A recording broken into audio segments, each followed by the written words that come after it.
어머님, 죄송하지만 오늘 잔치는 진행할 수 없습니다. 제 목소리가 5성급 호텔 연회장 입구에 울려 퍼졌습니다. 화려한 한복을 입은 시어머니가 제 앞을 가로막았습니다. 서윤아, 미쳤어? 지금 하객들이 다 왔는데. 법원 결정입니다. 이 연회장 제 멤버십으로 예약된 곳이거든요. 옆에 선 남편이 제 팔을 잡으려 했습니다. 서윤아, 제발 그만해. 어머니 칠순인데. 칠순잔치요?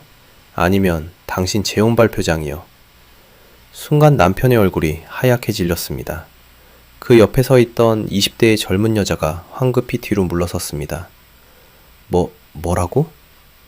오늘 새 며느리 소개하시려던 거 다 알아요. 제 돈으로 제 자리를 빼앗으려던 거 말이에요. 그때 법원 집달관이 공고문을 붙이기 시작했습니다. 행사장 사용 중지라는 글자가 선명했습니다. 연회장 조명이 하나씩 꺼져갔고 하객들의 웅성거림이 커졌습니다. 안 돼, 이럴 수 없어. 시어머니가 비명을 질렀지만 이미 늦었습니다. 5년 동안 저를 부엌대기 취급하고 제 돈을 당연하게 여기고 제 자리에 불륜 상대를 앉히려던 그들의 계획이 무너지는 순간이었습니다. 어머님, 그들은 몰랐죠. 진짜 주인이 누구인지. 그리고 며느리가 얼마나 무서운 사람인지 말이에요. 여러분의 구독, 좋아요는 더 많은 사연을 만드는 힘이 됩니다. 시퀀스 1 6천만 7천자. 안녕하세요. 저는 한소윤입니다. 35살, 결혼 5년 차 전업주부였습니다. 아니, 정확히 말하면 전업주부처럼 보이는 사람이었죠. 2024년 늦가을, 제 삶이 완전히 뒤집힌 그날을 여러분께 들려드리려 합니다. 그날은 토요일 오후였습니다. 저는 거실 소파에 앉아 시어머니 박금자 여사의 전화를 받고 있었습니다. 통화는 짧았지만 그 안에 담긴 무게는 결코 가볍지 않았습니다. 서윤아, 다음 주 토요일 그랜드 엠파이어 호텔 메인 연회장 예약 잘 됐는지 확인 좀 해줘. 칠순 잔치 준비 다 잘 됐는지도 확인해주고. 저는 천천히 대답했습니다. 네, 어머님. 알겠습니다. 그리고 너는 당일에 음식 잘 나오고 있는지만 확인만 하면 돼. 하객 응대는 나래가 할 거야. 너는 뒤에서 음식이나 체크하고 집에서 하던 대로 부엌대기다 생각해. 가슴이 철렁했지만 저는 내라고만 했습니다. 시어머니는 만족스럽게 전화를 끊었고 저는 핸드폰을 내려놓은 채 한참을 멍하니 앉아 있었습니다. 5년 동안 익숙해진 감정이었습니다. 모욕당하는 것에 대한 무감각함이요. 그런데 그때 문자 한 통이 도착했습니다. 호텔에서 온 예약 확인 문자였는데 거기에는 초대장 명단 파일이 첨부되어 있었습니다. 저는 무심코 파일을 열었고 스크롤을 내리다가 손이 멈췄습니다. 강혜미. 낯선 이름이었습니다. 시댁 친척 중에도 제가 아는 지인 중에도 그런 이름은 없었습니다. 명단을 다시 확인했습니다. 강혜미, 29세, VIP 테이블 배정. 혜미 씨는 일반 하객이 아니라 가족석에 앉는 사람이었습니다. 이상하네. 저는 곧바로 호텔에 전화를 걸었습니다. 담당 매니저가 친절하게 설명했습니다. 네, 고객님. 해당 분은 박금자 여사님께서 직접 추가하신 VIP 명단이십니다. 특별 배려 요청도 들어와 있고요. 특별 배려요? 네. 메인 테이블 옆자리에 배치하고 꽃다발 증정도 준비하라고 하셨습니다. 전화를 끊은 뒤 저는 곧바로 남편 이진호에게 연락했습니다. 진호는 회사에 있다고 했지만 목소리에는 묘한 긴장감이 섞여 있었습니다. 여보, 칠순 잔치 명단에 강혜미라는 사람이 있는데 누구예요? 강혜미? 응. 어머님이 VIP 테이블에 앉히셨던데. 진호는 잠시 침묵하더니 어색하게 웃으며 말했습니다. 아, 그 사람? 사업상 파트너야. 어머니가 알아서 초대하신 것 같은데 사업상 파트너를 칠순잔치에 왜 불러요? 그것도 가족석에? 그냥 인맥 관리 차원이지 뭐. 너무 신경 쓰지 마. 이상한데요. 어머님이 직접 꽃다발까지 준비하라고 하셨어요. 진호의 목소리가 날카로워졌습니다. 서윤아, 그런 거 일일이 캐묻지 말고 그냥 준비나 해. 내일은 예약 확인하고 당일에 부엌 고조하는 거잖아. 그 말에 저는 입을 다물었습니다. 하지만 무언가 잘못되어 간다는 느낌을 지울 수 없었습니다. 저는 그날 밤 잠을 이루지 못했습니다. 새벽 2시 남편이 화장실에 간 사이 저는 그의 핸드폰을 집어들었습니다. 비밀번호는 이미 알고 있었습니다. 제 생일이었으니까요. 카카오톡을 열었습니다. 대화 목록 상단에 캠이라는 이름이 보였습니다. 저는 떨리는 손으로 그 대화방을 눌렀습니다. 오빠, 토요일 기대돼. 드디어 어머님 앞에서 공식적으로 인사드리는 거잖아. 그래. 이번 칠순 잔치가 우리한테는 새로운 시작이야. 서윤 언니는 어떻게 해요? 그날 오나요? 부엌에서 일만 시킬 거야. 하객들 앞에는 안 나오게. 다행이다. 나 긴장돼서 어쩔 줄 모르겠어. 어머님이 날 새 며느리로 소개해 주신다며? 저는 핸드폰을 떨어뜨릴 뻔했습니다. 그 순간 화장실 문이 열리는 소리가 들렸고 저는 재빨리 핸드폰을 제자리에 놓고 침대로 돌아갔습니다. 진호는 아무것도 눈치채지 못한 채 다시 잠들었지만 저는 천장만 바라보며 새벽을 맞았습니다. 다음 날 아침 저는 침착하게 준비를 시작했습니다.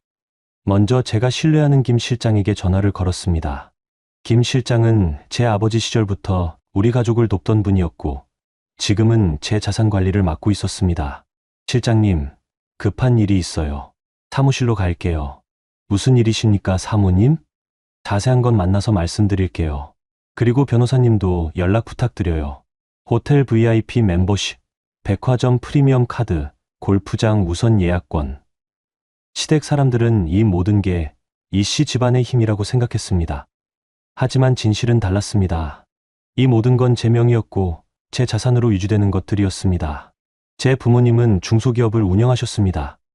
결혼 전 부모님은 제게 회사 지분을 상속하셨는데 당시에는 비상장 회사라 큰 의미가 없었습니다. 그런데 결혼 2년 차에 그 회사가 코스닥에 상장했고 제 지분 가치는 하루아침에 수백억 원이 되었습니다.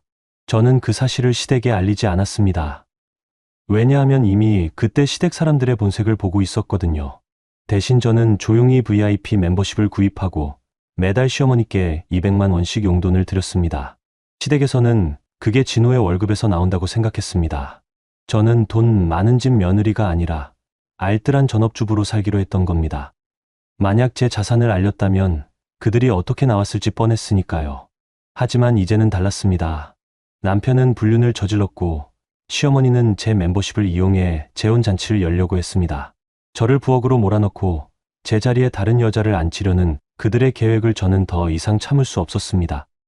김 실장의 사무실에 도착했을 때 변호사 송대리도 와 있었습니다. 저는 두 사람 앞에 앉아 차분하게 말했습니다. 이혼 소송 준비하려고 합니다. 그리고 그 전에 먼저 해야 할 일이 있어요. 송대리가 물었습니다. 무슨 일이십니까? 제 멤버십으로 예약된 행사를 막아야 해요.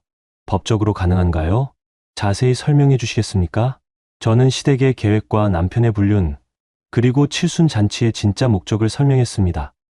송 대리는 고개를 끄덕이며 메모를 했고 김 실장은 조용히 분노하는 표정이었습니다. 가능합니다. 멤버십 명의가 사모님이시고 현재 이혼 소송 준비 단계라면 행위중지 가처분을 신청할 수 있습니다. 상대방이 사모님의 자산을 임의로 사용하려는 것이니까요. 시간이 얼마나 걸리나요? 긴급 처리 요청하면 일주일 안에 가능합니다. 증거가 확실하면 더 빠를 수도 있고요.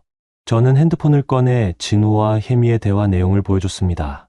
송 대리의 눈빛이 날카로워졌습니다. 충분합니다.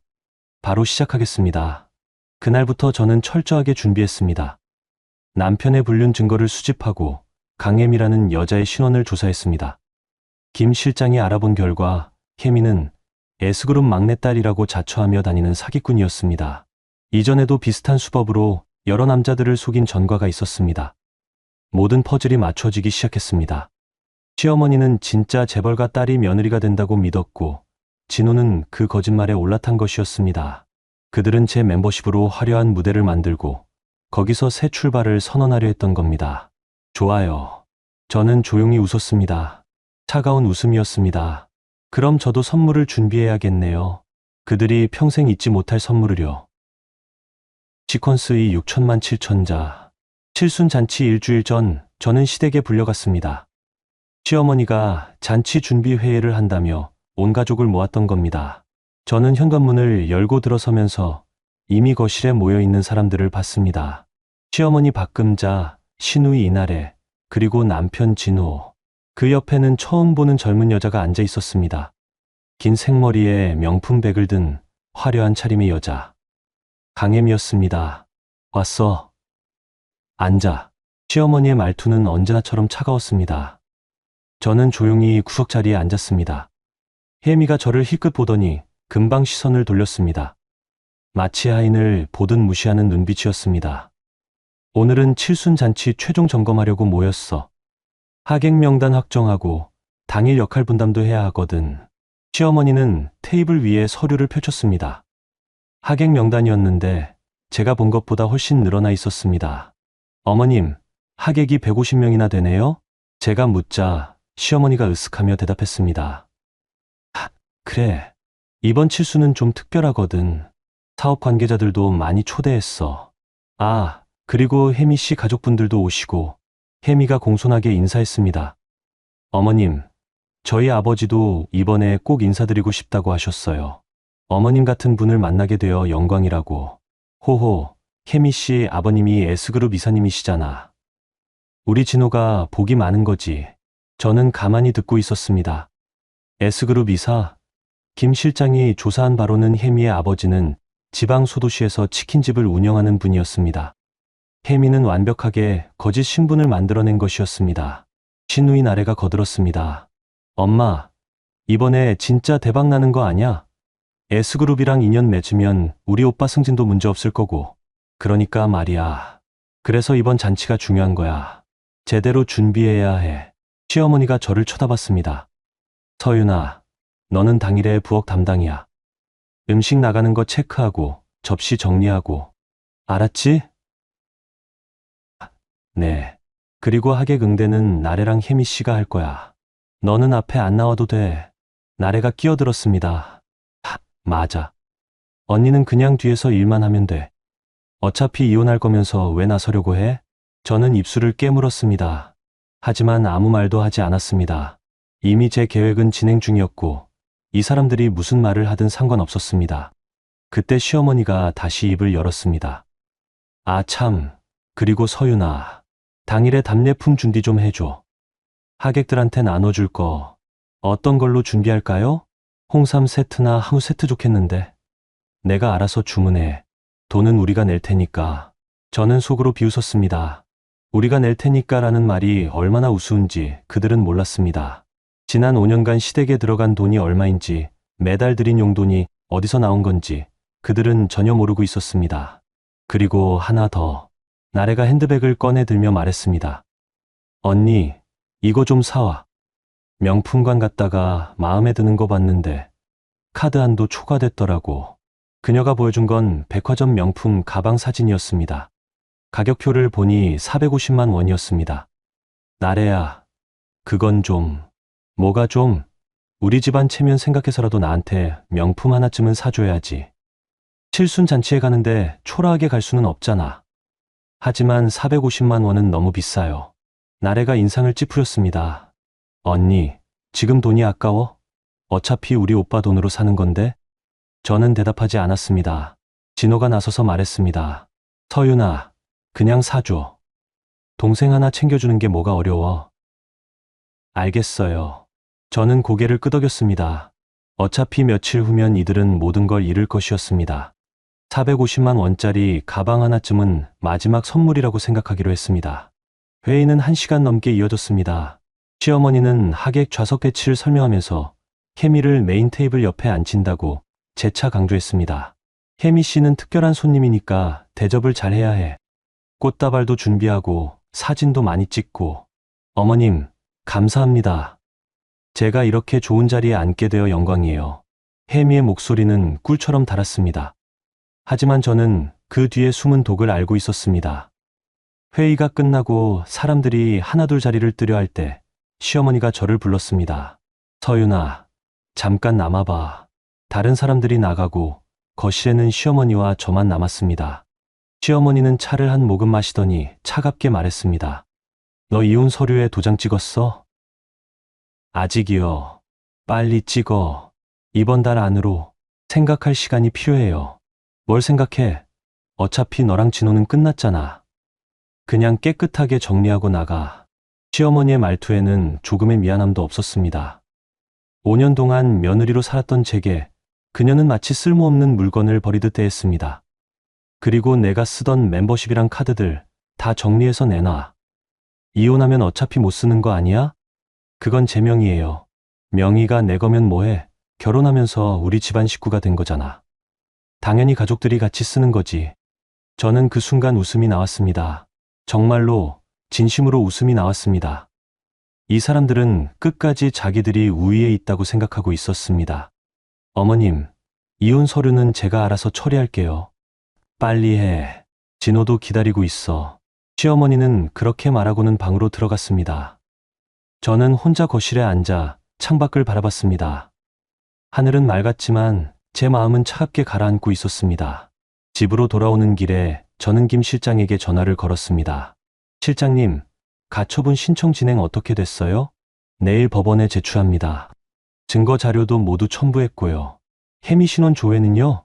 사기 전과 2건, 허위 신분 사칭 전력 다수입니다.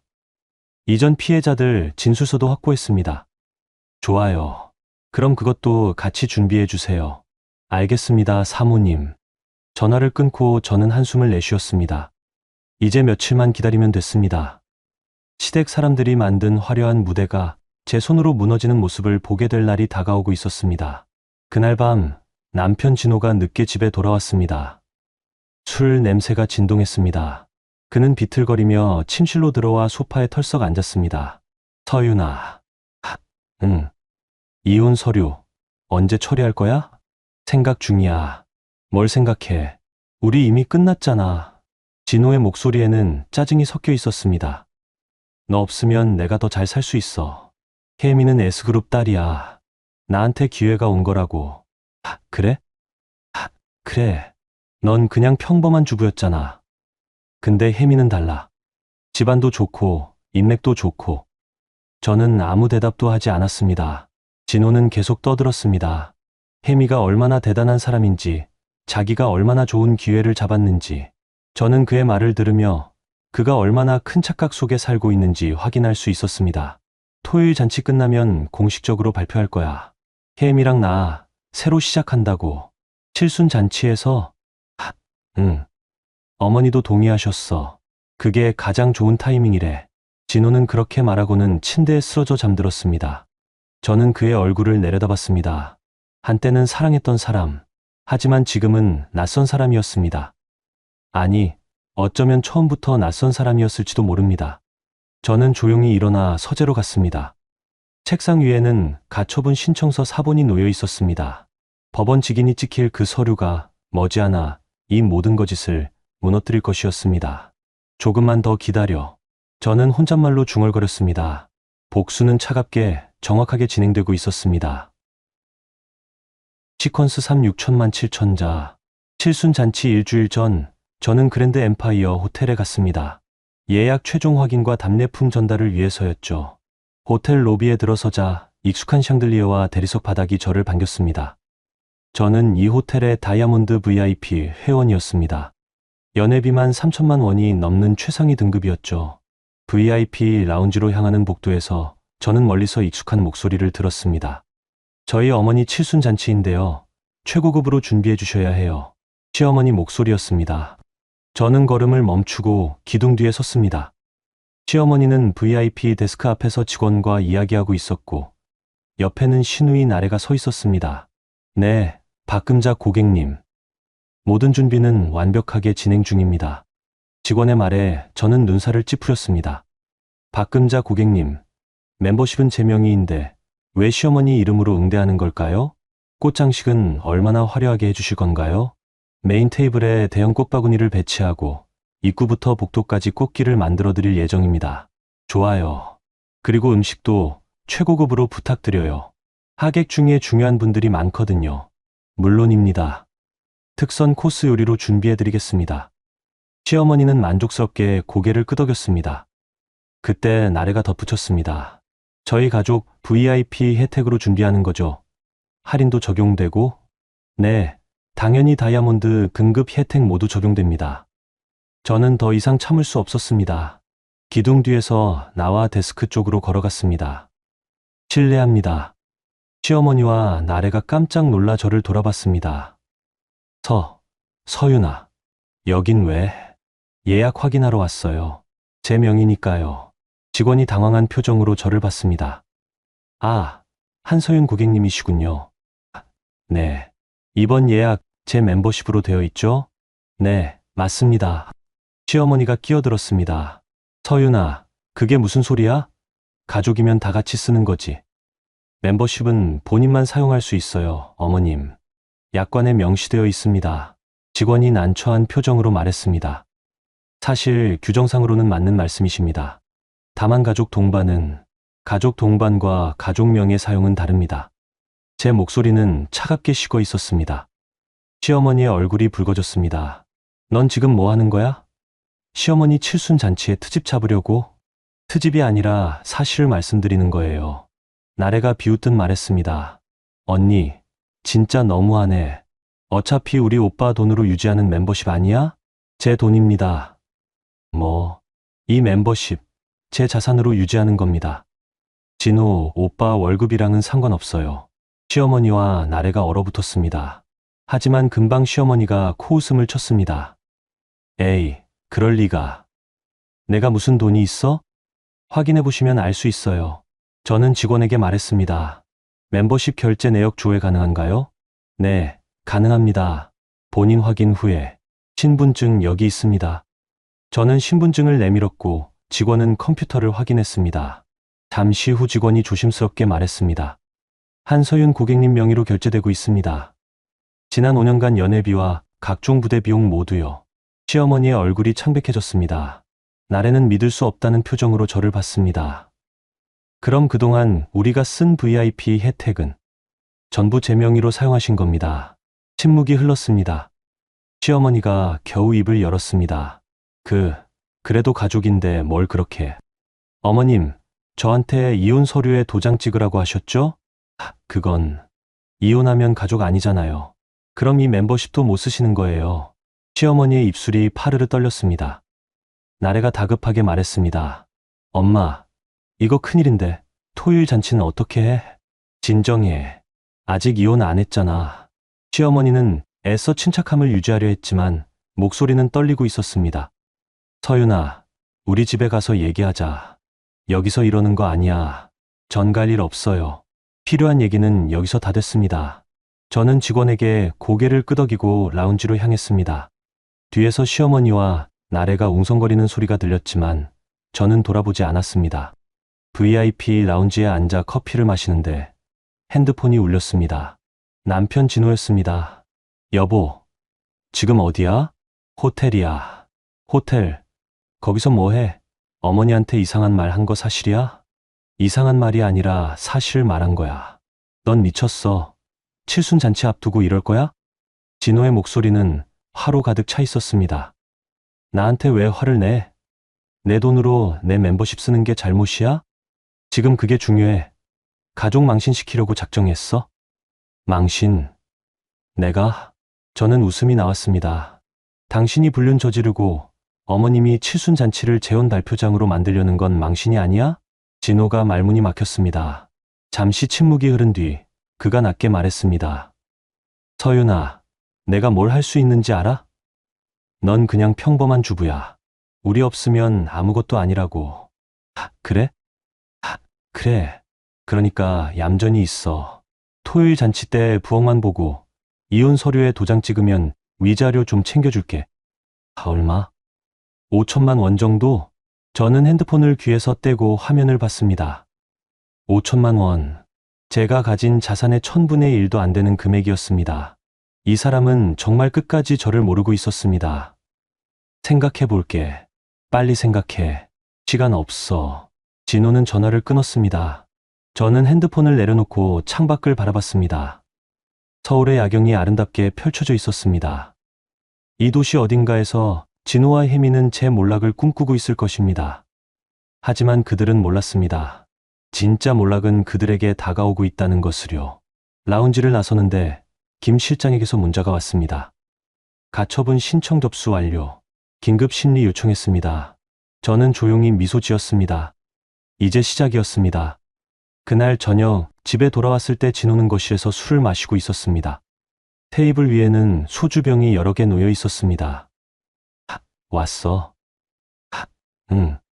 서윤아, 우리 진지하게 얘기 좀 하자. 진호가 소파를 가리켰습니다. 저는 그 맞은편에 앉았습니다. 뭘? 이혼 조건 말이야. 내가 원하는 게 뭐야? 내가 원하는 게, 응. 돈, 아파트, 말해봐. 저는 그를 바라봤습니다. 취한 눈빛, 헝클어진 머리, 풀어헤쳐진 넥타이. 이 사람이 한때는 멋있어 보였습니다. 하지만 지금은 그저 불쌍해 보일 뿐이었습니다. 난 아무것도 원하지 않아. 뭐, 당신한테서 받을 건 아무것도 없어. 그냥 깨끗하게 끝내고 싶어. 그럼 왜 자꾸 문제를 만들어?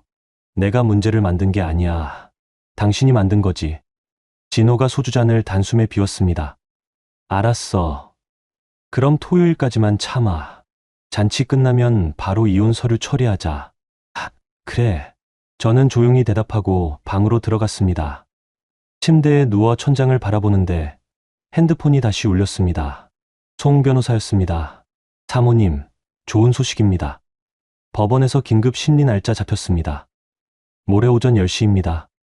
그럼 토요일 전에 결정이 나올 수 있나요? 충분히 가능합니다. 증거가 명확하니까요. 감사합니다, 변호사님. 저는 전화를 끊고 눈을 감았습니다. 며칠만 더 기다리면 됐습니다. 토요일, 그들이 만든 화려한 무대가 무너지는 순간을 보게 될 것입니다. 그리고 그때 저는 제 인생의 주도권을 되찾을 것입니다. 시퀀스 4 6천만 7천자. 칠순잔치 전날 밤이었습니다. 저는 시댁에 다시 불려갔습니다. 시어머니가 마지막 준비 점검을 한다며 온 가족을 소집했던 겁니다. 저는 현관문을 열고 들어서면서 이미 익숙해진 냉랭한 공기를 느꼈습니다. 거실에는 시어머니, 시누이 나래, 그리고 남편 진호가 앉아 있었습니다. 테이블 위에는 내일 입을 한복들이 펼쳐져 있었습니다. 왔어. 앉아. 시어머니의 말투는 여전히 차가웠지만 며칠 전보다는 조금 조심스러웠습니다. 아마도 호텔에서 있었던 일 때문일 것입니다. 서윤아, 내일 내가 입을 한복이야. 시어머니가 가장 구석에 놓인 한복을 가리켰습니다. 색이 바랜 회색빛 한복이었습니다. 다른 사람들의 화려한 한복과는 대조적이었습니다. 이걸 입으라고요? 그래. 너는 부엌 담당이니까 화려할 필요 없잖아. 음식 튈 수도 있고.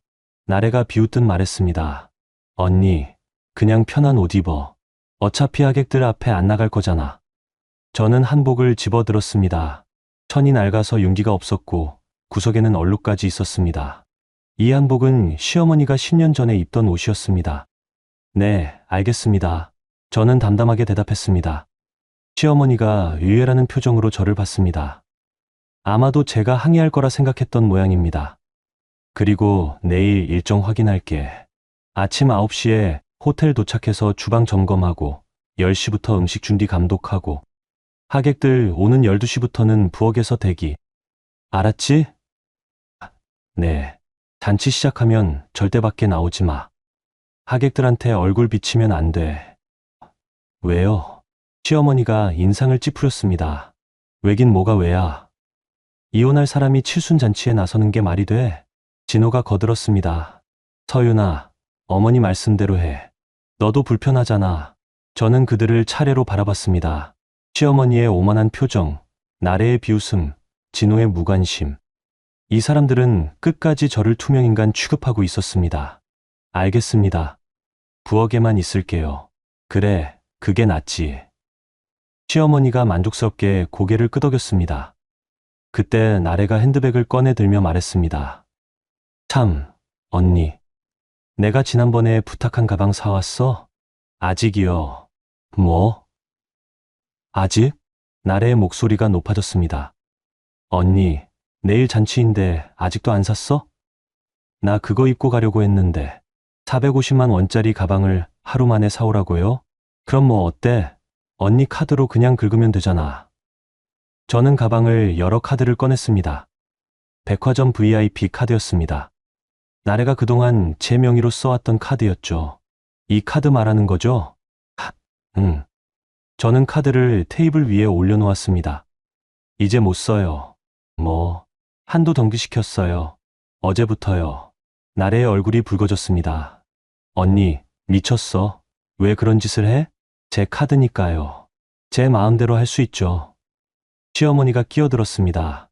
서윤아, 장난 그만해. 당장 한도 풀어. 안 됩니다.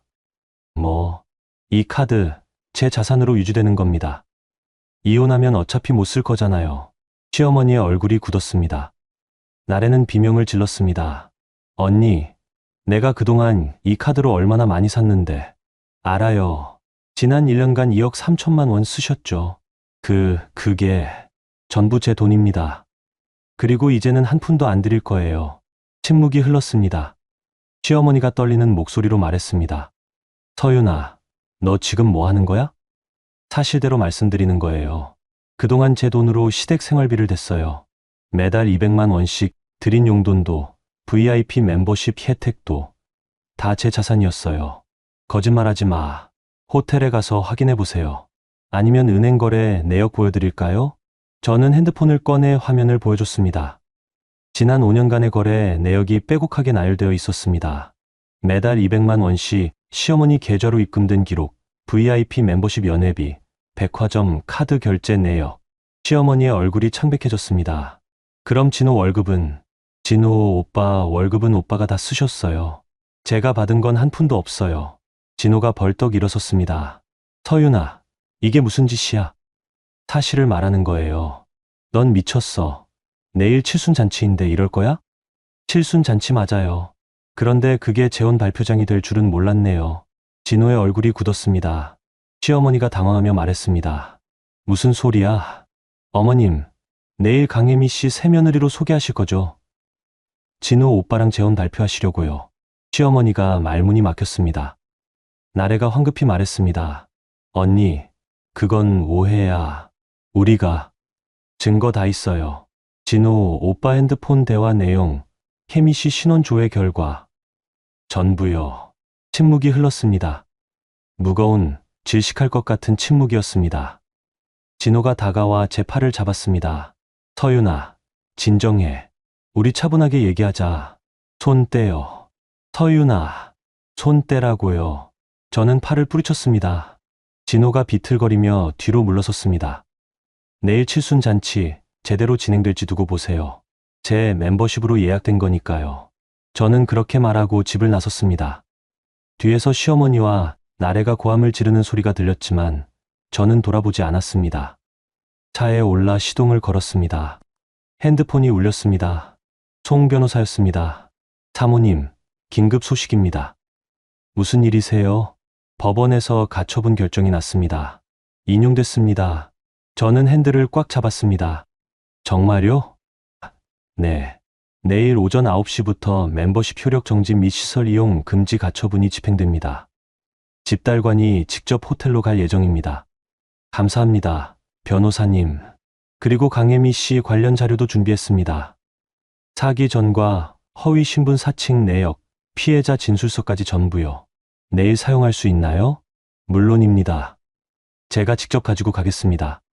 전화를 끊고 저는 한참을 차 안에 앉아 있었습니다.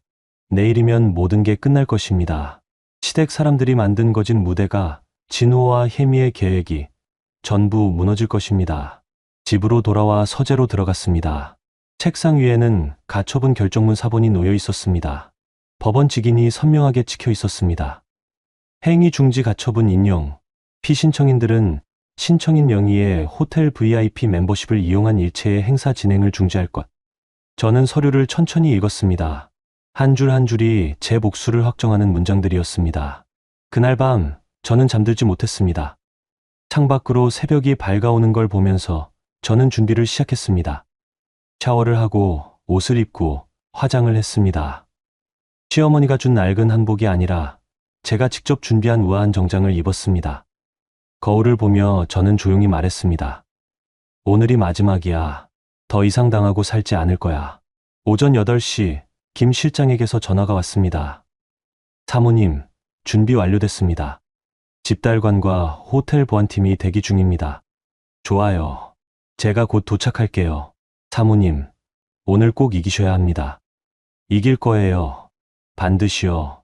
저는 전화를 끊고 가방을 들었습니다.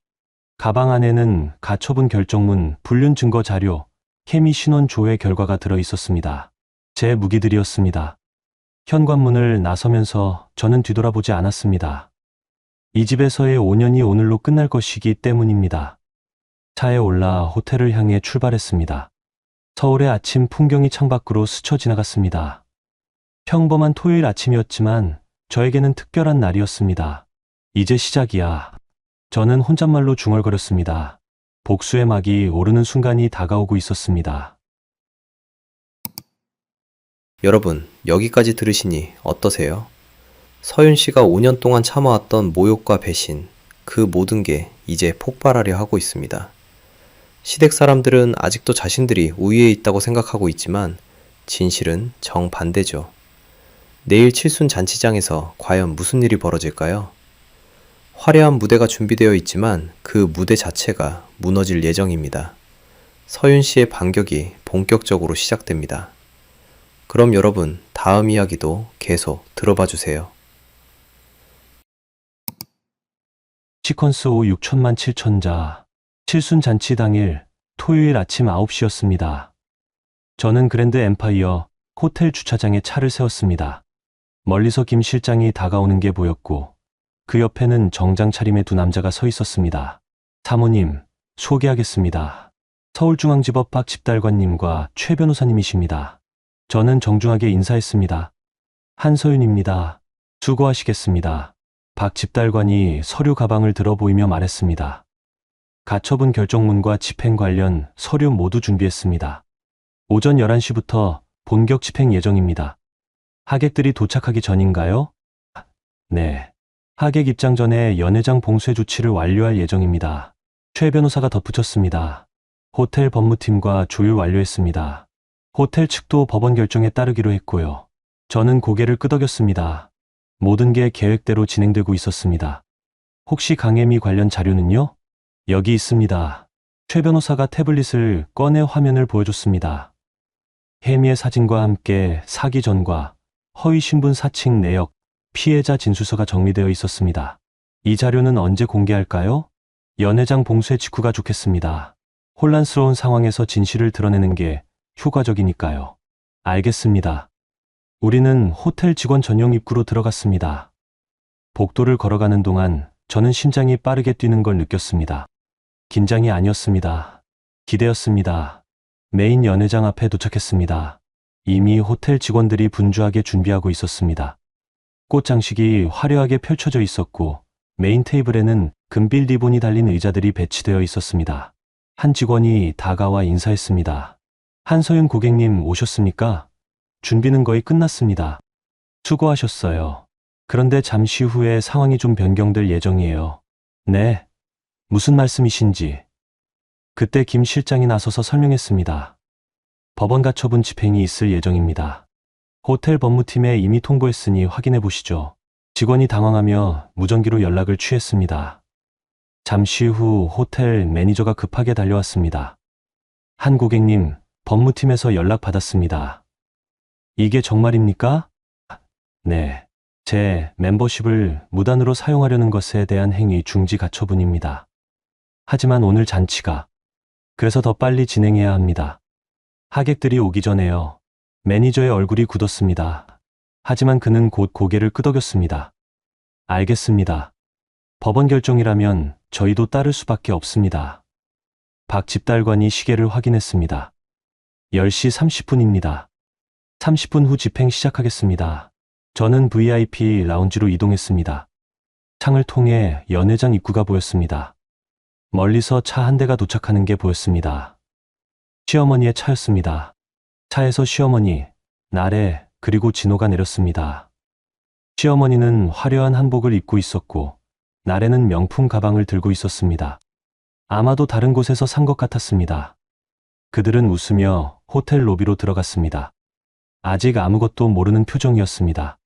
10분 후 또 다른 차가 도착했습니다. 강혜미였습니다. 그녀는 화려한 드레스를 입고 있었고 손에는 큰 부케를 들고 있었습니다. 마치 신부 같은 차림이었습니다. 혜미도 로비로 들어갔습니다. 저는 그녀가 시어머니와 포옹하는 모습을 봤습니다. 시어머니는 혜미의 손을 잡고 무언가 말하고 있었습니다.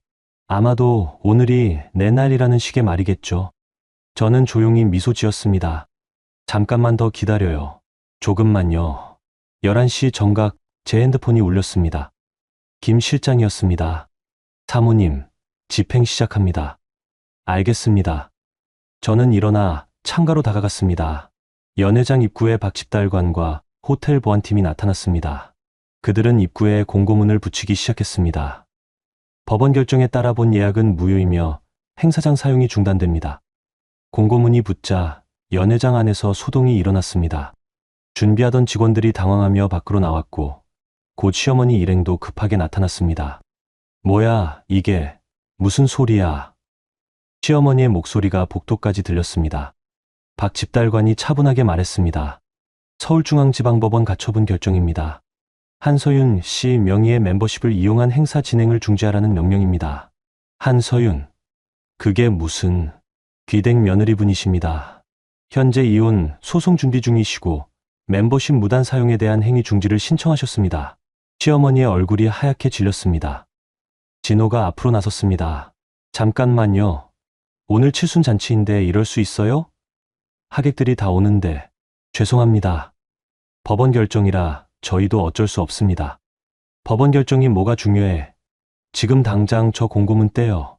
진호가 소리를 질렀지만 보안 요원들이 그를 막아섰습니다. 고객님, 진정하십시오.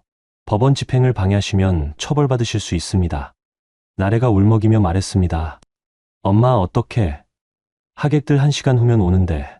시어머니는 떨리는 손으로 핸드폰을 꺼냈습니다. 아마도 저에게 전화하려는 것 같았습니다. 하지만 제 전화는 꺼져 있었습니다. 그때 혜미가 나타났습니다. 어머님, 무슨 일이세요? 혜미야, 큰일 났어. 연회장을 못 쓰게 됐어. 네, 어떻게 그럴 수가. 혜미의 얼굴도 창백해졌습니다. 그녀는 재빨리 주변을 둘러봤습니다. 아마도 도망칠 구멍을 찾는 것 같았습니다. 박 집달관이 계속 설명했습니다. 본 멤버십은 한소윤 씨 개인 명의로 등록되어 있으며 타인이 임의로 사용할 수 없습니다. 현재 이혼 소송 준비 단계에서 상대방이 신청인의 자산을 무단으로 사용하려 한 것이므로 법원은 이를 중지하라고 명령했습니다. 그럼 오늘 잔치는 진행할 수 없습니다. 침묵이 흘렀습니다. 무거운 절망적인 침묵이었습니다. 저는 라운지에서 그 모습을 지켜봤습니다. 시어머니의 무너진 표정, 진호의 당황한 모습, 나래의 눈물, 혜미의 불안한 시선. 모든 게 제 계획대로 진행되고 있었습니다. 그때 제 옆에 김 실장이 나타났습니다. 사모님, 이제 가시겠습니까? 아직이요. 아직 끝나지 않았어요. 무슨 말씀이신지 진실을 보여줘야죠. 강혜미가 누구인지, 그들이 무슨 계획을 세웠는지. 김 실장이 고개를 끄덕였습니다. 준비되어 있습니다.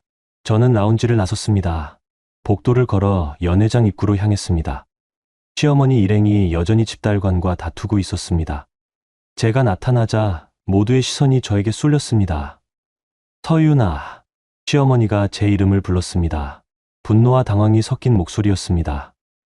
어머님, 저는 차분하게 인사했습니다. 이게 다 내 짓이야?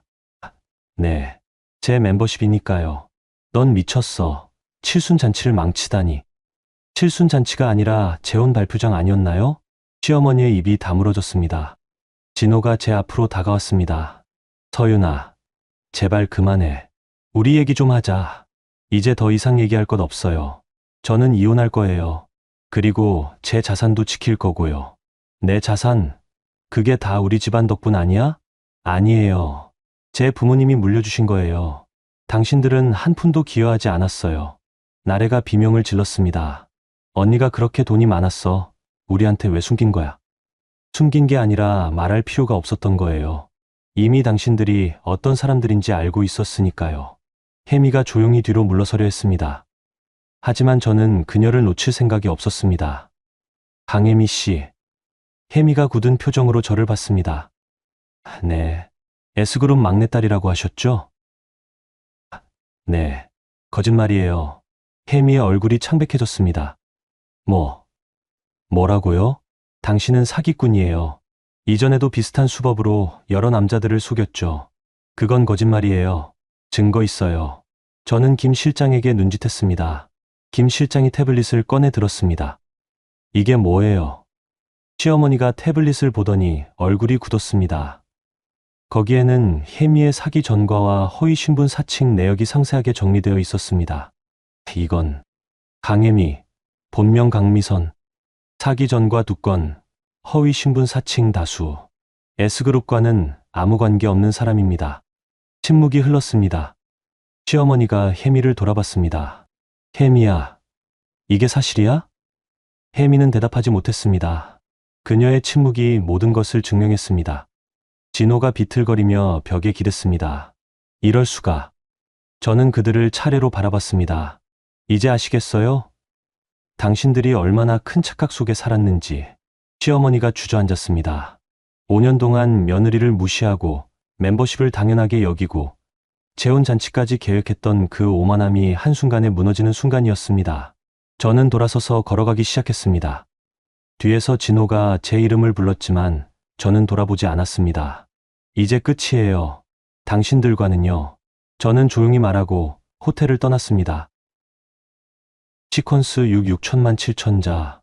연회장 밖으로 나온 저는 잠시 복도에 멈춰 섰습니다. 숨을 고르는 시간이 필요했습니다. 5년간 쌓인 감정이 한꺼번에 터져 나오려 했지만 저는 침착함을 유지해야 했습니다. 아직 끝나지 않았으니까요. 김 실장이 조용히 다가왔습니다. 사모님, 괜찮으십니까? 네, 괜찮아요. 하객들이 곧 도착할 시간입니다. 알아요. 그래서 더 정확하게 마무리해야죠. 저는 다시 연회장 입구로 돌아갔습니다. 시어머니 일행은 여전히 그곳에 있었습니다. 시어머니는 바닥에 주저앉아 있었고 나래는 울고 있었습니다. 진호는 벽에 기댄 채 멍한 표정이었고 혜미는 구석에서 떨고 있었습니다. 어머님, 제 목소리에 시어머니가 고개를 들었습니다. 눈가가 빨갛게 부어 있었습니다. 서윤아, 한 가지만 더 말씀드릴게요. 저는 핸드백에서 서류 봉투를 꺼냈습니다. 이건 뭐냐? 지난 5년간 제가 시댁에 지원한 금액 내역서예요. 매달 드린 용돈 200만 원, VIP 멤버십 연회비와 이용료, 백화점 카드 결제 내역, 전부 합치면 12억 7천만 원입니다. 시어머니의 눈이 커졌습니다. 12억? 네. 그리고 이건 반환 청구서예요. 이혼 소송과 함께 제출할 예정입니다. 반환 청구? 제 돈이었으니까요. 당신들이 허락 없이 사용한 거죠. 나래가 비명을 질렀습니다. 그럴 수 없어. 그건 가족으로서 당연히. 저는 이제 가족이 아니에요. 이혼할 거니까요. 시어머니가 떨리는 목소리로 말했습니다. 서윤아, 제발. 이러지 마. 우리가 잘못했어. 그러니까 조용히 넘어가자. 조용히요? 저는 비웃음을 터뜨렸습니다. 어머님은 제게 부엌대기라고 하셨잖아요. 이혼하는 사람이 칠순잔치에 나설 자격 없다고 하셨고요. 그때는 내가 화가 나서. 화가 났으면 다해요. 5년 동안 저를 무시하고 제 돈으로 호의호식하면서 그게 다 당연한 거였어요? 시어머니는 대답하지 못했습니다. 그때 호텔 로비 쪽에서 웅성거리는 소리가 들렸습니다. 하객들이 도착하기 시작한 것입니다. 어머님, 하객들이 오시네요. 서윤아, 제발. 제가 직접 설명드릴게요. 오늘 왜 잔치가 취소됐는지. 저는 로비로 향했습니다. 시어머니가 제 팔을 잡으려 했지만 김 실장이 막아섰습니다. 로비에는 이미 20여 명의 하객이 도착해 있었습니다. 그들은 연회장 입구의 공고문을 보며 수군거리고 있었습니다. 무슨 일이지? 잔치가 취소됐대요. 왜? 무슨 일이 있었던 거야? 제가 로비 중앙으로 걸어 들어가자 하객들의 시선이 저에게 쏠렸습니다. 안녕하세요. 저는 한소윤입니다. 박금자 여사의 며느리였던 사람이에요. 며느리? 네. 그리고 오늘 말씀드릴 게 있어서 이렇게 나왔습니다. 하객들이 조용해졌습니다. 저는 침착하게 말을 이었습니다. 오늘 칠순잔치는 취소됐습니다. 제 멤버십으로 예약된 행사였는데 시댁에서 제 허락 없이 사용하려 했거든요. 허락 없이? 네. 그리고 사실 오늘 잔치는 단순한 칠순잔치가 아니었어요. 제 남편의 재혼 발표장으로 계획된 거였습니다. 웅성거림이 커졌습니다. 재혼 발표? 네. 제 남편 이진호는 강혜미라는 여자와 불륜 관계였고 시어머니는 그 여자를 새며느리로 소개하려 했습니다. 제가 아직 이혼도 하지 않은 상태에서요. 하객들이 충격을 받은 표정으로 서로를 바라봤습니다. 그때 시어머니가 로비로 달려왔습니다. 서윤아, 그만해. 왜요? 사실인데요. 손님들 앞에서 이러는 거 아니야. 어머님은 손님들 앞에서 저를 부엌대기로 만들려 하셨잖아요. 이게 뭐가 다릅니까? 시어머니가 말문이 막혔습니다. 저는 하객들을 향해 다시 말했습니다. 그리고 강혜미라는 여자는 사기꾼입니다. S그룹 막내딸이라고 거짓말하며 제 남편과 시댁을 속였어요. 증거도 있습니다. 김 실장이 태블릿을 들고 와서 하객 몇 명에게 보여줬습니다. 하객들의 표정이 점점 굳어갔습니다. 이럴 수가. 완전히 속은 거네요. 진호가 로비로 뛰어들어왔습니다. 서윤아, 당장 그만둬. 왜요? 당신이 한 짓인데. 이게 다 내 복수야? 이렇게 우리 가족을 망신시키려고? 복수가 아니라 진실이에요. 당신들이 저에게 한 것들을 그대로 보여주는 것뿐이에요. 하객들 사이에서 누군가 말했습니다. 박 여사, 이게 정말입니까? 시어머니는 대답하지 못했습니다. 그녀의 침묵이 모든 것을 증명했습니다. 하객들이 하나둘 자리를 떠나기 시작했습니다. 이런 행사에 와서는 안 되겠군요. 완전히 속았네. 칠순잔치라길래 왔는데 며느리를 이렇게 대하다니. 로비가 점점 비어갔습니다. 시어머니는 무너져 내리듯 소파에 앉았고 나래는 계속 울고 있었습니다. 진호가 제 앞으로 다가왔습니다. 서윤아, 내가 이기고 싶었던 거야? 이제 만족해? 아니요. 아직 안 끝났어요. 저는 핸드백에서 또 다른 서류를 꺼냈습니다. 이혼 소송 신청서예요. 이미 법원에 제출했어요. 그리고 재산 분할은 하지 않을 거예요. 제 자산은 원래부터 제 거였으니까요. 당신이 받을 건 아무것도 없어요. 진호의 얼굴이 창백해졌습니다. 위자료도 청구할 거예요. 불륜에 대한 손해배상으로 5억 원. 그리고 시댁에서 무단으로 사용한 멤버십과 비용에 대한 반환 청구 12억 7천만 원. 그럴 수 없어. 할 수 있어요. 변호사님이 이미 확인하셨거든요. 나래가 비명을 질렀습니다. 17억. 우리가 어떻게 17억을 내? 그건 당신들 문제예요. 저는 돌아서서 출구로 향했습니다. 뒤에서 시어머니가 제 이름을 불렀지만 저는 멈추지 않았습니다. 호텔 밖으로 나오자 차가운 공기가 제 얼굴을 스쳤습니다. 저는 깊게 숨을 들이마셨습니다. 5년 만에 처음으로 자유로운 숨이었습니다. 김 실장이 차 문을 열어줬습니다. 사모님, 수고하셨습니다. 아직 끝나지 않았어요. 실장님, 무슨 말씀이신지. 진실은 많은 사람들이 알아야 해요. 그래야 이런 일이 다시 일어나지 않으니까요. 저는 차에 올라 핸드폰을 꺼냈습니다. 그리고 SNS에 간단한 글을 올렸습니다. 오늘 제 시어머니의 칠순잔치가 있었습니다. 하지만 그 잔치는 제 남편의 재혼 달표장으로 계획된 것이었죠. 저는 그들의 계획을 막았습니다. 제 멤버십으로 예약된 행사였으니까요. 진실은 언제나 드러나기 마련입니다. 그리고 저는 이제 자유입니다. 글을 올리고 핸드폰을 내려놓자 곧바로 댓글과 공유가 폭발적으로 늘어났습니다. 대단하세요. 잘하셨어요. 응원합니다. 저도 비슷한 경험이 있어요. 용기 내주셔서 감사합니다. 저는 창밖을 바라봤습니다. 서울의 거리가 평화롭게 흘러가고 있었습니다. 이제 새로운 시작이에요. 저는 혼잣말로 중얼거렸습니다. 그리고 차는 조용히 출발했습니다. 시퀀스 7 6천만 7천자. 호텔을 떠난 저는 법률사무소로 향했습니다. 송 변호사와 최종 정리를 해야 했으니까요. 차 안에서 제 핸드폰은 계속 울렸습니다. 진호, 시어머니, 나래 모두 제게 전화를 걸었지만 저는 받지 않았습니다. 더 이상 그들과 할 말은 없었습니다. 법률사무소에 도착하자 송 변호사가 회의실에서 기다리고 있었습니다. 사모님, 수고 많으셨습니다. 변호사님, 진행 상황 어떻게 됐나요? 완벽합니다. 가처분 집행이 문제없이 완료됐고 이혼 소송 신청서도 접수됐습니다. 송 변호사가 서류 뭉치를 펼쳤습니다. 위자료 5억, 멤버십 무단 사용에 대한 반환 청구 12억 7천만 원, 총 17억 7천만 원 청구입니다. 상대방이 감당할 수 있을까요? 어려울 겁니다. 이진호 씨의 재산은 아파트 하나와 예금 3천만 원 정도예요. 박금자 여사도 마찬가지고요.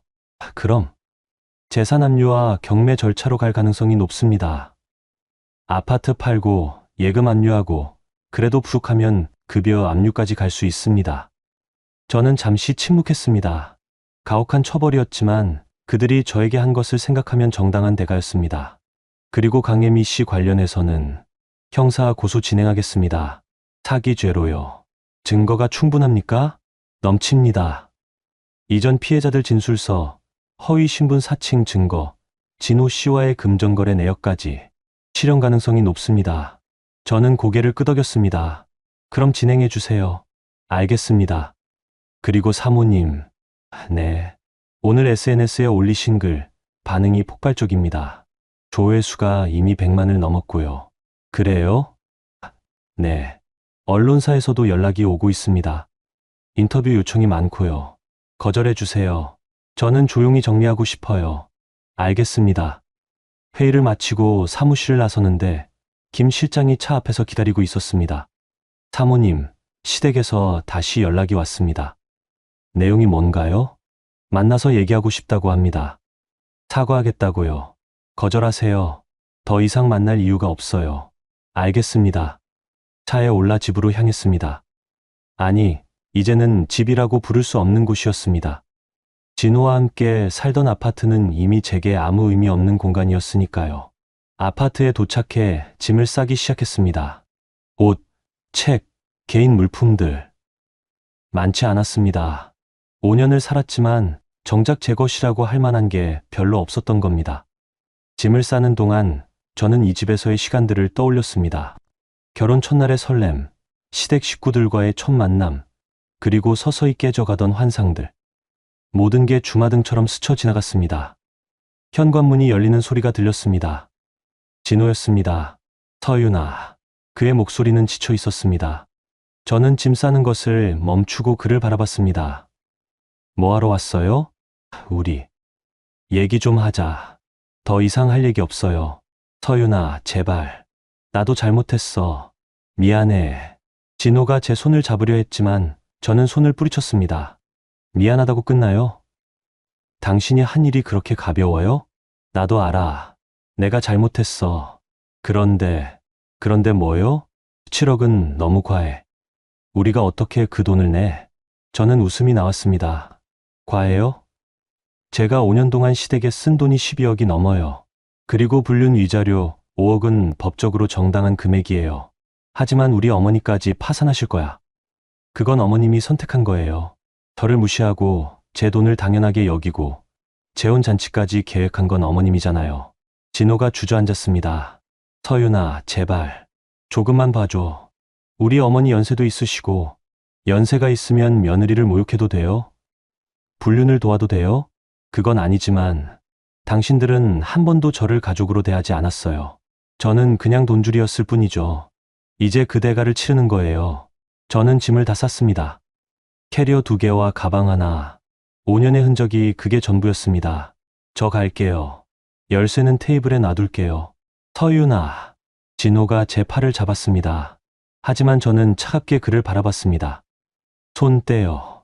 안 그러면 경찰 부를 거예요. 진호의 손이 떨어졌습니다. 저는 짐을 끌고 현관문으로 향했습니다. 서윤아, 정말 이렇게 끝내는 거야? 저는 잠시 멈춰 섰습니다.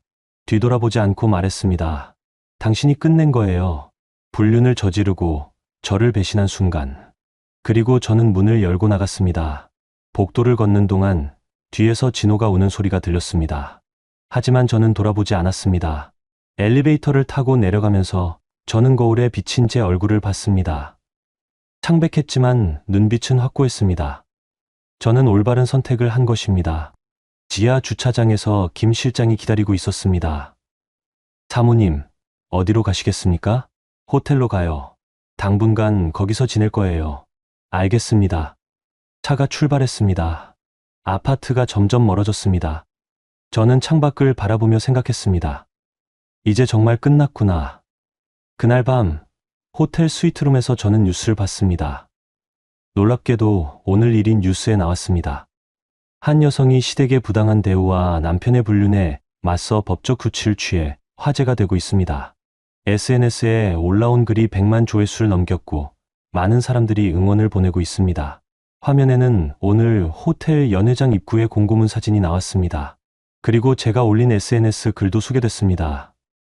전문가들은 이번 사건이 가족 내 경제적 투명성과 배우자 간 신뢰의 중요성을 보여주는 사례라고 분석하고 있습니다. 저는 TV를 껐습니다. 유명해지고 싶지는 않았습니다.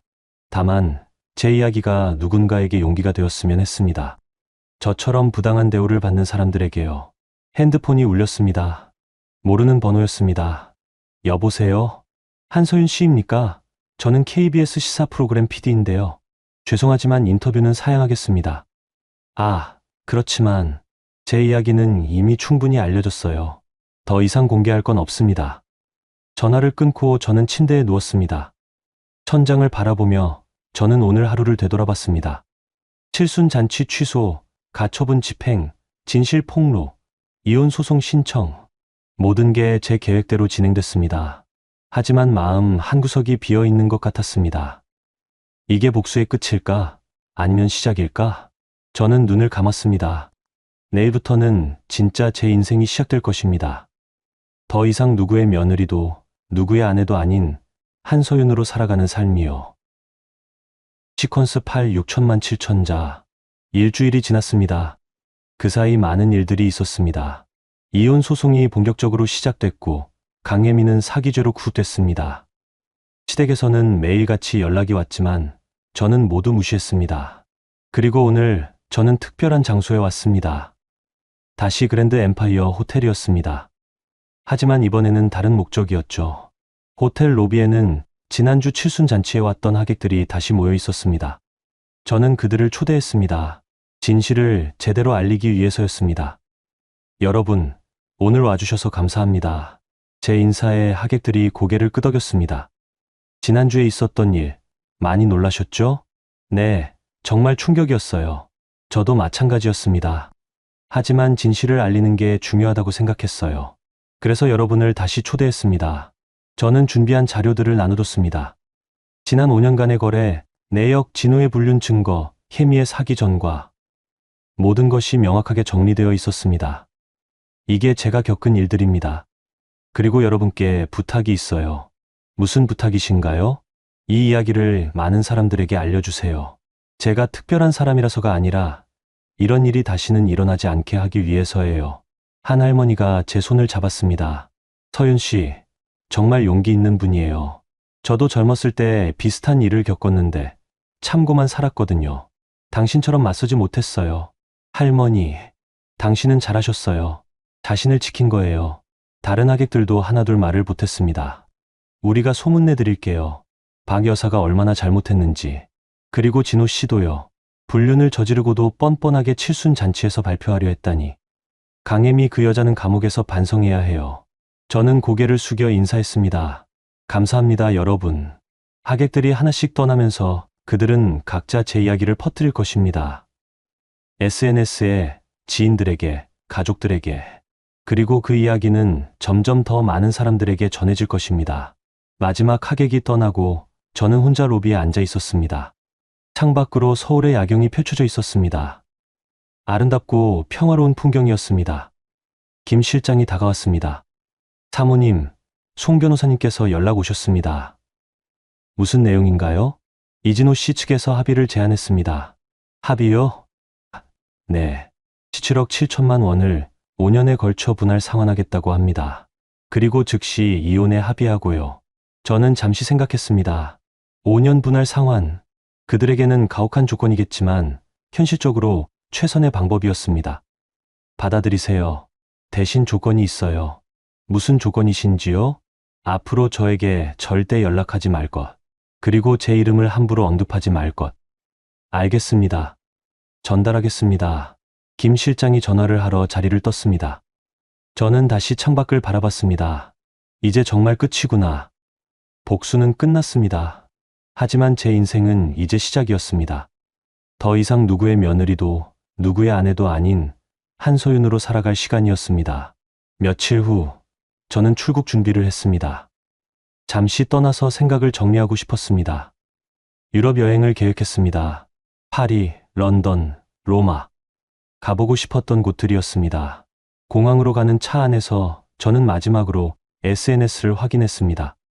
제 글은 이제 500만 조회수를 넘었고 수천 개의 댓글이 달려 있었습니다. 용기 내주셔서 감사합니다. 당신 덕분에 저도 용기를 냈어요. 응원합니다. 행복하세요. 저는 조용히 미소 지었습니다. 제 이야기가 누군가에게 힘이 되었다니 그것만으로도 충분했습니다. 공항에 도착해 체크인을 마쳤습니다. 출국장으로 향하는 길에 저는 잠시 멈춰섰습니다. 뒤돌아봤습니다. 한국, 서울, 제가 5년을 살았던 곳. 안녕, 과거의 나. 저는 돌아서서 출국장으로 걸어갔습니다. 새로운 미래를 향해서요. 비행기 안에서 저는 창밖을 바라봤습니다. 구름 위로 펼쳐진 하늘은 끝없이 넓었습니다. 마치 제 앞에 펼쳐진 가능성처럼요. 이제 진짜 내 인생이야. 저는 눈을 감았습니다. 더 이상 두렵지 않았습니다. 불안하지도 않았습니다. 저는 제 선택을 믿었고 제 미래를 믿었습니다. 한 달 후, 저는 파리의 작은 카페에 앉아 있었습니다. 에스프레소를 마시며 사람들을 구경하고 있었죠. 평화로운 오후였습니다. 핸드폰이 울렸습니다. 김 실장이었습니다. 사모님, 좋은 소식입니다. 무슨 일이세요? 이혼이 최종 확정됐습니다. 그리고 첫 상환금도 입금됐습니다. 그래요? 잘 됐네요. 그리고 사모님, 네, 박금자 여사가 시댁집을 팔았답니다. 17억 갚느라요. 저는 잠시 침묵했습니다. 시댁집. 시어머니가 평생 살았던 그 집을 팔았다니 복잡한 감정이 들었습니다. 그래요. 후회하십니까? 아니요. 그들이 선택한 거예요. 저를 무시하고 배신한 대가죠. 알겠습니다. 전화를 끊고 저는 다시 창밖을 바라봤습니다. 파리의 거리는 여전히 아름다웠습니다. 미안하지 않아. 전혀. 저는 에스프레소를 다 마시고 일어섰습니다. 오늘은 루브르 박물관에 갈 예정이었습니다. 새로운 경험, 새로운 하루. 제 인생은 이제 제 것이었습니다. 몇 달 후, 저는 한국으로 돌아왔습니다. 하지만 예전의 제가 아니었습니다. 더 강해졌고, 더 확신에 차 있었습니다. 새 아파트를 구했습니다. 한강이 보이는 넓은 곳이었습니다. 제 돈으로, 제 이름으로, 진짜 제 집이었습니다. 그리고 새로운 일도 시작했습니다. 부당한 대우를 받는 여성들을 돕는 재단을 만들었습니다. 제 경험을 바탕으로 다른 사람들에게 힘이 되고 싶었습니다. 재단 개소식 날 많은 사람들이 왔습니다. 지난 칠순 잔치에 왔던 하객들도 있었고 SNS를 통해 저를 알게 된 사람들도 있었습니다. 서윤 씨, 정말 대단해요. 당신 덕분에 저도 용기를 냈어요. 이혼 소송 시작했어요. 응원합니다. 계속 힘내세요. 저는 그들의 손을 하나씩 잡으며 말했습니다. 여러분도 할 수 있어요. 당신 자신을 지키세요. 그게 가장 중요한 거예요. 개소식이 끝나고 저는 혼자 사무실에 앉아 있었습니다. 창밖으로 한강이 보였습니다. 평화로운 풍경이었습니다. 김 실장이 들어왔습니다. 사모님, 성공적인 개소식이었습니다. 감사해요, 실장님. 실장님이 옆에 계셔서 가능했어요. 제가 한 일은 별로 없습니다. 사모님이 용기를 내신 거죠. 저는 고개를 끄덕였습니다. 그리고 사모님, 네. 이진호 씨가 편지를 보냈습니다. 편지요? 김 실장이 봉투를 건넸습니다. 저는 잠시 망설이다가 봉투를 열었습니다. 서윤에게, 정말 미안해. 내가 얼마나 잘못했는지 이제야 깨달았어. 너는 내 인생에서 가장 소중한 사람이었는데 나는 그걸 몰랐어. 이제 와서 후회해도 소용없지만 그래도 말하고 싶었어. 미안하고 고마웠어. 내가 행복하길 바라. 진호. 저는 편지를 읽고 천천히 접었습니다. 그리고 서랍에 넣었습니다. 답장 안 하실 겁니까? 네. 이미 끝난 일이에요. 더 이상 돌아볼 필요 없어요. 김 실장이 고개를 끄덕였습니다. 저는 다시 창밖을 바라봤습니다. 해가 지고 있었습니다. 아름다운 노을이 한강을 물들이고 있었습니다. 이제 진짜 끝났어. 그리고 이제 진짜 시작이야. 저는 조용히 미소 지었습니다. 복수는 끝났지만 제 인생은 이제 막 시작되었습니다. 그리고 이번에는 정말로 제 방식대로 살아갈 것입니다. 여러분, 오늘 이야기 어떠셨어요? 한서윤 씨의 이야기를 처음부터 끝까지 함께 들으셨는데요. 참 많은 감정이 교차했을 것 같습니다. 5년 동안 참고 견디며 살았던 며느리가 결국은 자신의 힘으로 일어선 이야기였습니다. 돌이켜보면 서윤 씨는 처음부터 강한 사람이었던 것 같아요. 다만 그 강함을 드러낼 필요가 없었을 뿐이죠. 하지만 시댁의 끊임없는 모욕과 남편의 배신이 결국 그녀를 움직이게 만들었습니다. 그리고 그 결과는 모두가 보셨듯이 완벽한 역전이었습니다. 이 이야기가 주는 교훈은 무엇일까요? 저는 이렇게 생각합니다. 누구도 당신을 함부로 대할 권리가 없다는 것, 그리고 부당한 대우를 받을 때 참는 것만이 미덕이 아니라는 것입니다. 때로는 서윤 씨처럼 당당하게 맞서는 용기가 필요합니다. 물론 모든 상황이 서윤 씨처럼 해결될 수는 없을 거예요. 하지만 중요한 건 자신을 지키려는 의지입니다. 자신의 권리를 알고 부당함에 맞서는 용기를 내는 것이죠. 누구나 살아가면서 다양한 선택의 순간을 마주합니다. 참을 것인가, 맞설 것인가, 용서할 것인가, 벌을 줄 것인가. 서윤 씨는 자신의 방식을 선택했고 그 결과를 책임졌습니다. 그리고 그 선택은 그녀에게 새로운 시작을 가져다 줬습니다. 여러분께도 이 이야기가 작은 위로와 지혜가 되었으면 좋겠습니다. 부당한 대우를 받고 계신다면 용기를 내세요. 당신에게도 서윤 씨처럼 일어설 힘이 있습니다. 오늘 이야기는 여기까지입니다. 들어주셔서 감사합니다. 구독과 좋아요 부탁드립니다. 여러분의 응원이 더 많은 이야기를 만드는 힘이 됩니다. 다음에 또 좋은 이야기로 찾아뵙겠습니다.